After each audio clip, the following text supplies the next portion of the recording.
Matakafamba wina umwe taura zvake. Muchiri kurangarira imi. Umwe akataura kuti mwana ari kuchinjikwa chidhoma. Vamwe wakati mwana ari kushandiswa usiku. Vamwe wakati mwana pane munhu uri kumushandisa wakatora face yake kwakuchitora face chikuru kwakuisa pamwana. Ndemataifambo. Zvichingouzwa izvozvo.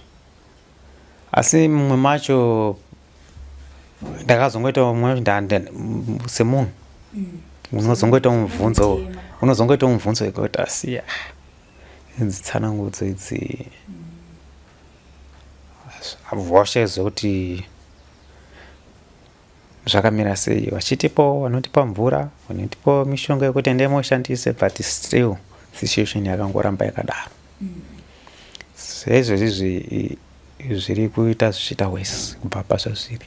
For these and more stories, tune into Zim News Bit TV with Robert Tafumani.